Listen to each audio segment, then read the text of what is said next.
Atep family.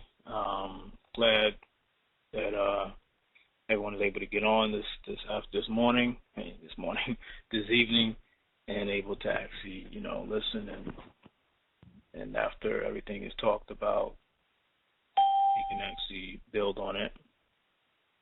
So what I'll do is address questions first. I had one question today dealing with, I'm going to go back to that question. We're dealing with the Igigis, and then we can talk, and then we can go on to just actual questions or just current events that need to be talked about. I think we'll just, so Brother Calvin Bromont, he asked a question about what is the difference between the Eluls, Igigis, and Etherians? I'm so confused at times about these different beings in relation to us humans. Or have you done such a class already? We talked about it a little bit last week, the difference between, but I think I don't have no problem going over it again. It's no problem at all. You have to do is define all three. Before you just say a difference between, you define all three, and then you can get to finding, the relation, or is there a difference? The first one is the Eluls. The Eluls were part of the four supreme beings. You got the Neteru, the Anutu, the Namos, and the Eluls. You can find this, and this is referred in the Sacred Wisdom of Tahuti, authored by Dr. York, also known as Panabab Yanun, the Master Teacher. And the Eluls were just those who stayed in a specific form and chose not to personify in the physical. And they're also just the same thing, because the Eluls and the Igigis, the difference between the Eluls and the Igigis are just the exact same thing, those who chose to stay. You understand, as they were called, those who chose to stay on Nibiru, according to the Sumerian tablets, or the Enuma Elish. The Eluls are the same thing, it's just that when you deal with the Eluls and the Igigis, the Eluls predate the Igigi story. And because the Eluls go back to ancient Kemet, ancient Atum-Re, ancient Tanun. And again, they're just those that chose not to come into, or those that chose not to come to Earth when the Neteru came. Because you deal with the Igigis are related in the same story as the Anunnaki or the Anutu. That's Sumeria. That's the Enuma Elish. And the next part of it, because it's seemed like it was a three-part question. The Etherians, anyone can be an Etherian. That's not a separate group. That's anyone can dematerialize, because that's an Etherian is a frequency level. That's all it really is. It's a frequency level. And when you learn that everything is sound and vibration, that's related to an Etherian form. When you say not, you can have a sixth Etherian. Do understand you can have a sixth Etherian. Sixth ether is something that dissipates, but it's in a spirit form. That's all it really is. It's just in the spirit. When you deal with the difference between the non-ether Etherian and the sixth ether Etherian, is that sixth ether, non-ether, has the spirit in the soul. It has the Ba, which is the soul, and you have the Ka, which is the spirit. You understand? And the Ak, you're dealing with the etheric body. All that is encased. All that is still within the shell of the soul, which is the Ka. So when you deal with the Etherians are nothing but what we all can be. When you read about the Etherians, is say the most popular book that talks about it is either Mission Earth and Extraterrestrial Involvement or Man Planet Risk. You're dealing with a group of beings, or just us, truthfully, because he's teaching it to you from the same perspective as a place that you can become based upon your frequency level. when I see you, I say I see sound, because everything in existence resonates, and the Etherian is on a frequency level that is resonating faster than us as human beings can calculate because of our mindset and where we're already vibrating on. So when you deal with Etherian form, you're dealing with just a specific sound frequency. You understand? And someone always asks the question, and I don't look at it from a space cadet standpoint, but it's a real question: how can we get to Etherian form? How can we because that's Etherian form is the ability to be on an outvoluted level. And when you're in the physical, that means you involuted. When human beings come in, you involute, and you involute because you are coming through the stargate, which is the womb, which is triple darkness inside of our sacred mother, the sacred feminine. But on the next level, you have to understand that we're trying to get back where we came. I don't mean go back through the womb. I mean go back to what we once were as a point, because we vibrate so slow and so low as that when you talk about Etherians, we look at that as a separation from us. See, when we deal with chakras are energy centers within the body. That's why if you look at the illustration of the Etherians, they had sounds going through them up and down, and they're hitting from the root chakra to the roots to the crown chakra, because all chakras are energy centers, and they're all sounds and vibrations. That's why when you go into any book on tones, vibrations, and frequencies, the most noticeable is the actual fact, tones, vibrations, and frequencies. It's dealing with sound and vibration, and it's dealing with sound and vibration that you are connected to every day that you live, and what you are connected to, because the music that you are connected to, that has an influence on your sound as an individual. And that's the reality in something that we choose to not accept. You understand? Who you are around, it doesn't necessarily have to deal with a person, that you are with, but just your surroundings. They affect your sound. You are an Etherian on a level of potential. You are potentially an Etherian being. See, because you can die. You can make your transition, and you become a disembodied soul. See, that's all connected to wondering where we will go. Because in the Etherian level is a potential. Because if I'm an Etherian, I can come back and personify at whatever speed I want to. See, your ancestors are in etheric form. And then you have some that are connected to you that are disembodied souls that sometimes use you to come back. And they use you based upon the things that you do, the things that they want you to do for them to try to come back through you. That's a form of being used by your ancestors. And we kind of look at Etherians just from the sense of the stories that we read in the Holy Tablet and that we read in the books. But we never see it as a potential for us as an individual. And once we learn to do that, then we can actually be able to manipulate our own sound and our own frequency. You understand? If we are not meditating, if we are not vibrating on our own tone, our own pitch, our own sound, because words are sounds. Words come from sound. Words are from the vocal cord.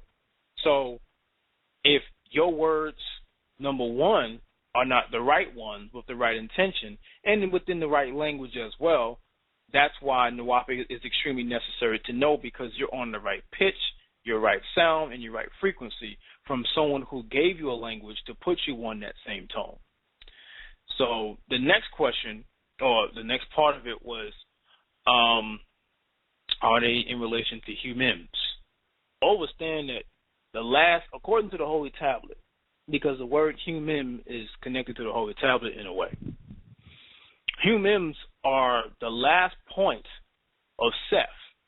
Remember, you had humans, you had you had Ketman, you had Nekabel, who was Eve, and then you had Sept. And then, of course, you had Cain and Abel. These 5 beings were humans. And once the barytheric gland was taken from the hippocampus area of the brain, then you became a mortal, which was Enos. So a lot of people are confused at that, and I completely understand, because humans were still in contact with with regards to what supreme beings they were. They still had contact, whether mind from mind or from sound. But we're not humans anymore. We have to go back and transform ourselves, at least to get back to direct connection to our ancient ones or these supreme beings. And the next step of transition is to realize that you are a supreme being who is having a physical experience on this planet. That is the reality. When we learn to not look at every ancient one that we have from a monotheistic standpoint, we can truly be able to understand where we are and who we are within ourselves. If we can't do that, then we will always remain dormant and a disembodied soul even after we make our transition. So hopefully that answered the brother's question. Do my best to do whatever I can. But going into the statements that, just from current events, recently you had the Pope come in, and the Pope was actually the first time I've ever seen the Pope being scrutinized by the American public because he said he was against capitalism, from what I saw. And that's what's funny, is that in this, you have to understand what capitalism represents. Capitalism represents slave money, because there's no capitalism without slave money. And us as being former slaves, they don't want anybody to be against capitalism, because white supremacy is built upon that. So if you have a religious individual that comes in and says, I'm against capitalism, are you kidding me? Then they're going to be like, well, shit, how dare you? Who are you? They're going to do anything they can to try to debase the statement as being hogwash and negative.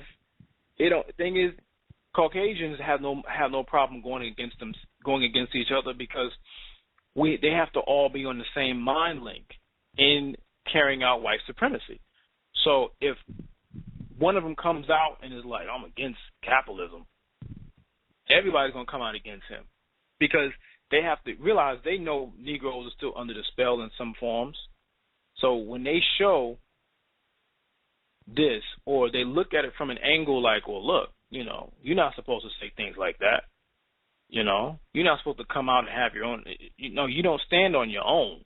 You are who you are. You are a part of the system. You are a part of the system. We gave you your position, so you have to act accordingly to that situation.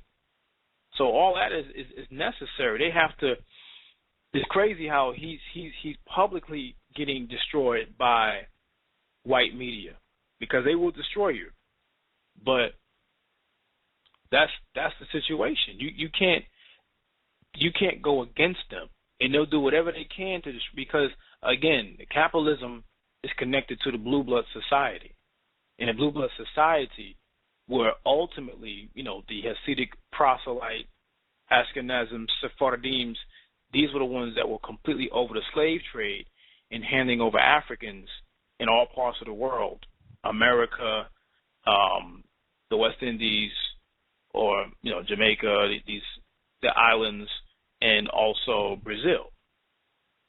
And anybody going against their system, because without capitalism, which is based again off of the backs of slaves, the system would shut down. And if a religious figure can come in and be against that, then it shows flaws in their system of thinking. He's coming from his own mind. Thing is that Caucasians have been working on the same mind link for hundreds of years now.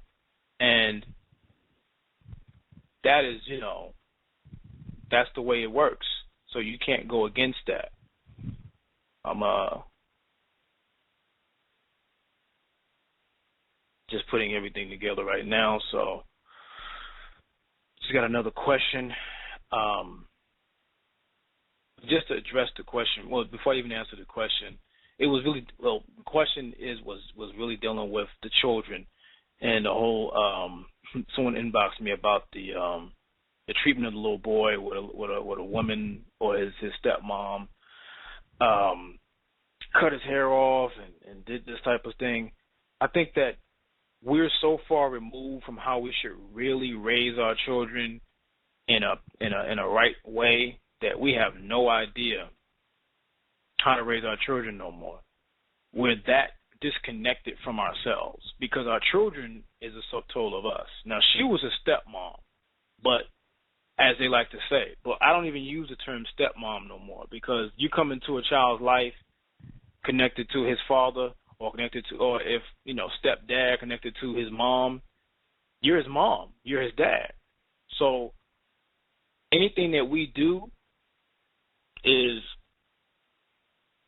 basically how we really want them to become or what we want them to be when they get old. Certain ages, I looked at the situation and the child was 12. 12 is a very impressionable age for a child. 12 years old, anything that you do to that child's going to carry on. The teenage years are very pivotal. You understand? So what we have to learn how to do is we have to redefine the way that we raise our children. If we want to call ourselves Africans, we have to go back to an African way of dealing with our families. You understand? And if it's not being talked about, if we're not dealing with our children as a whole, then what we're doing is we're not really caring for ourselves. When you don't care for your children, you don't really care for yourself. And so that is an issue that we have. The most prime thing that we can do is that we have to be able to raise our children correctly. We have to take control of our children. I mean, can I say control? I mean, do not allow our children to be raised by television and what they see out in the street, because that's the devil's world, and that's reality. But we have to get to a point where we are solely responsible for how they are being raised. Now, the child, from what I saw, he was selling weed, he was being high, and we have to look back and say, okay, because she gave him a messed up haircut, I guess that's supposed to traumatize him. But before he got in his life, something wasn't being done to raise him in the right way. But the reality of it is us as blacks have not been raising our children the right way for the last 50 or 60 years, since integration, if you want to be completely honest about it. Because we wanted everything to become a dependent mechanism with Caucasians. So we wanted Caucasians now to start raising our children rather than us raise our children wholeheartedly. That's why you find a lot of blacks are indifferent about homeschooling, even though we call ourselves conscious. Now, there are some blacks who can't afford to do it, and that's fine. But us as Africans, we have to get to a point where we are solely responsible for our children. Even if you have to make the sacrifices, they came through you. And people say, well, they came through you, but they're not of you. But at the same time, they are a subtotal of who you are. And their potential lies within the way you raised them. Now, what she did to the child, I wouldn't do to mine. I have no children. But I can't tell her how to be a parent because now she has a child in her life. But what I can say is this. You have to, the responsibility lies within the parents to make sure that's not happening prior. At this point, our parents, us as parents, are not really paying attention to our children the way we should. We are paying attention to everything else. This system has us paying attention to television more than our children. And now the children is being raised by television as well as we are. We're children now. The adults are now children, and the children are like regressing to a baby state because they're being raised by white supremacy on television every single day. And we're both being raised by that. And then when it's time for one-on-one time, we raise them the way that we see fit in this society. And then the reality is that we haven't really known or really learned how to really raise our children correctly for years.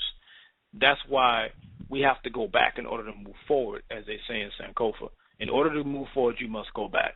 So you have to go back and really analyze what worked for us then as Africans prior to coming over here and being ripped of knowledge of self or just ripped of our own culture. We didn't have to have knowledge of self then because we had our own culture in the first place. So if we can go back and at least analyze what we can do for ourselves in order to move forward and be able to raise our children for ourselves, then we can be in a right state of mind, and our children can be in the right state of mind.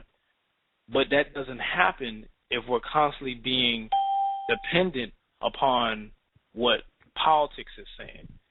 As was said before, you pay attention to what's going on in the world. Do not make yourself be uninformed, but being involved in the political system is ridiculous because they can't truly help you because they're not here to help you. They're here to push along the system that they set up that is supposed to be our downfall, financial system. So they're never here. It doesn't matter whether they're black, white, purple, green, or whatever. Regardless of who they put in any political office, their main objective is to continue the same financial dominance over African people. And once we learn that and realize that we have to create our own system, then and only then can we really move forward. But as long as we're dependent on every other race for our salvation, even down to the lowest form of convenience store buying, then we're truly a slave to not only whites, but every other race that exists in our neighborhoods or wherever we are.